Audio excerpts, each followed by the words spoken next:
ચોખા અને દાળના લોટથી થિકન્ડ કઢી બનાવવાની છે. તો એના માટે મેં ઇક્વલ વજનમાં એટલે 25-25 ગ્રામ એવી રીતે દાળ ચોખા લીધા છે અને એનો આપણે લોટ બનાવીશું. ચણાના લોટને બદલે એનાથી થિકન કરવાનું છે. એટલે આને પછી એક મિક્સર ગ્રાઇન્ડરમાં દળી કાઢીશું અને કોર્સ લોટ બનાવી દઈશું આનો. આપણે એક કાંદો સાતળવાનો છે બીજી કઢી માટે, એટલે હું થોડુંક તેલ લઉં છું કારણ કે કઢીમાં ઉપરથી વઘાર તો થવાનો જ છે. બીજી કઢી એટલે અમે એક દિવસે 2-3 રેસીપી શૂટ કરતા હોઈએ છીએ. એટલે એક બનાવી, હવે બીજી બનાવી છે. આ છે જે ઢોકળા હાંડવાનો લોટ હોય ને એનાથી થિકન થયેલી કઢી કાંદાની. ઓકે, હવે તેલમાં કાંદો સાંતળીશું. એ શીતલ, એનું નામ ખીચડીના લોટની કઢી. ચલો. દાળ ચોખાનો મિક્સ જે લોટ હોય ને, એટલે ઢોકળા હાંડવાનો, હરમાનો એવું કહેવાય. બહુ બધા એના પ્રાંતીય નામ બહુ ઘણા છે. એટલે આ કાંદો સાંતળીશું. મેં પહેલાં ચમચાની વાત કરી હતી ને, તમે જોતા જ હશો કે હું દરેક વસ્તુ માટે એક જુદી જાતનો ચમચો લઉં છું. એના પછી તમને ખ્યાલ આવી જવો જોઈએ. એક બેને પૂછ્યું હતું.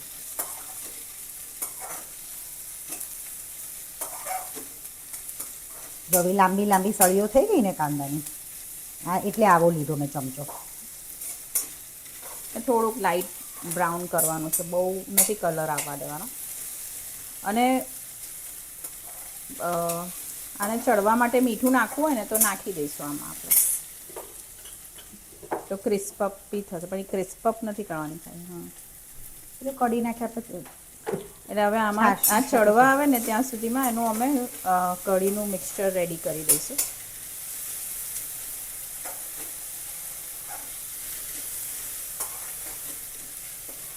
ધીમા તાપે કરજો. મીઠું નાખ્યું, કૂણા પડી ગયા, કલર બદલાઈ ગયો. હવે એને સહેજ થવા દઈએ.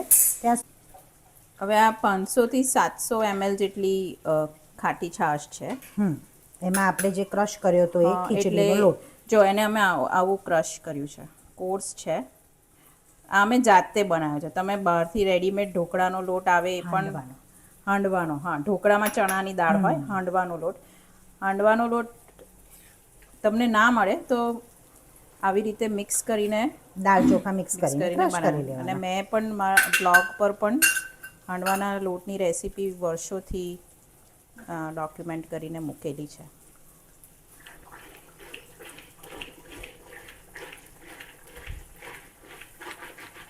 જો આ છે ને, આ ઝેરવાની પણ એક રીત છે. પહેલાં મેં આટલે સુધી જવા દીધું. આ ઝેરણીમાં આટલા હૂબ્સ જેટલા વધારે એટલું સરસ ઝેરાય. અને પછી થાય કે હવે થઈ ગયું છે એટલે આમ ફાસ્ટ કરી લેવાનું. એક પણ લંપ ના રહે, કશું જ ના રહે, ને સરસ એક રસ મળી જાય. હવે આપણે બધા જે મસાલા પહેલેથી કરવાના હોય એ કરી દઈશું.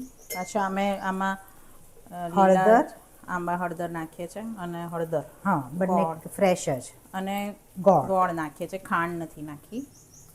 લીલા આદુ મરચાં અને ડુંગળીમાં મીઠું નાખ્યું છે એટલે ધ્યાન રાખીને આમાં પણ એ પ્રમાણે પણ થોડું ઓછું. અને આદુ મરચાં થોડા ઓછા નાખજો, કારણ કે કદાચ તમારી ડુંગળી તીખી હોય તો પછી તીખાશ વધારે આવશે.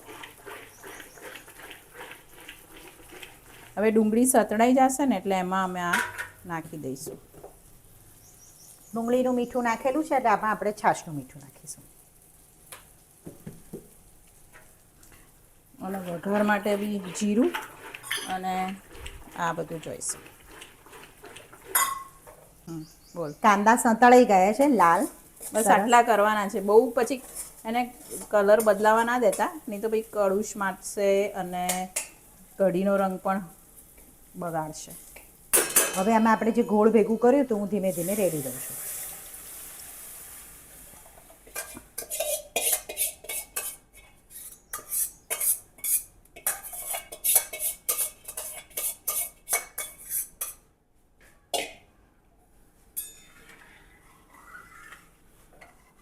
હવે આને રંધાવા દઈશું અને પછી ઉપરથી વઘાર કરવાનો છે. આમાં તમારી પાસે એક ઓપ્શન છે કે તમારે લીલા કાંદા વાપરવા હોય તો એ, પણ સમહાવ અમને લાલ કાંદા જ યોગ્ય લાગ્યા એટલે અમે એ વાપર્યા છે. ઉકળે એટલે આપણે વઘાર કરીએ. એક ઉકળવા દઈએ. કઢી ઉકળી ગઈ છે, જાડી થઈ ગઈ છે. હવે આપણે એમાં ખાલી ઘી અને જીરા હિંગનો જ વઘાર થશે આમાં. બીજું કંઈ આમાં જે કઢીમાં નોર્મલ કઢીમાં આપણે નાખીએ ને નાખવાનું છે નહીં, કારણ કે આપણે ડુંગળી કે કાંદો છે એટલે બસ બીજું કંઈ નાખવાની પછી બધું ઓવર પાવર થઈ અને ચોખાનો આમાં સ્વાદ બહુ સરસ આવે છે, એટલે તમને એ બધું પણ નાખવાની નથી જરૂર કશું પણ. આમ જોવા જાવ તો ખીચડી કઢી જ થઈ ને.